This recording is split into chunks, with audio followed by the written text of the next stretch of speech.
Nous sommes donc ce matin en Syrie, dans le nord du pays. Tout juste 2 mois après le lancement de l'offensive turque dans la région, Europe 1 a pu se rendre dans le camp d'Al-Hol, où sont détenues près de 70 000 personnes. Majoritairement les familles des combattants de l'État islamique. Et ces femmes djihadistes, loin d'avoir renié le drapeau noir de l'organisation terroriste, tentent désormais de fuir le camp.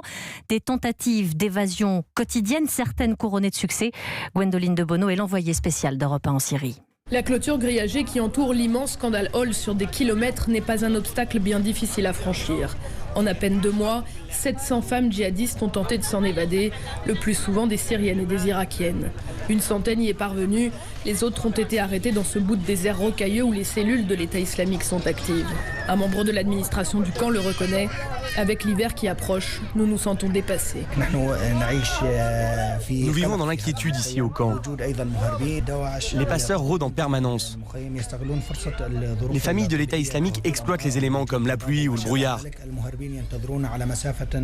Lorsqu'elles s'échappent, elles vont près du camp. Les passeurs les attendent à 2 ou 3 kilomètres. L'intervention turque a créé le chaos ici. Et les checkpoints ne peuvent pas contrôler tout le monde. Demandez à chaque fois les papiers dans ces périodes de chaos.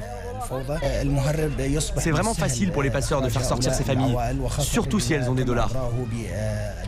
Dans les allées du camp, les fils des écouteurs sortent des niqabs noirs. Les portables sont dans toutes les mains. Les numéros de passeurs s'échangent. Cette Irakienne connaît la grille tarifaire par cœur. Ses voisins ont fait le voyage. C'était un groupe de 8. Ils ont retrouvé le passeur au niveau des barrières.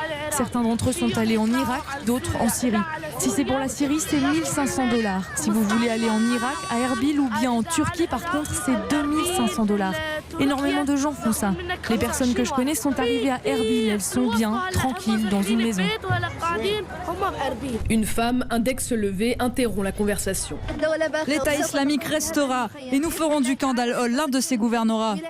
Ici, difficile de terminer une interview sans qu'une djihadiste ne vienne proclamer le slogan de l'État islamique. Pour ces femmes, partir du camp, c'est aussi partir en mission. Toutes veulent mener la bataille idéologique dans la région. Je veux aller avec ma famille en Turquie. La Turquie, c'est mon rêve pour faire en sorte que l'État islamique revienne.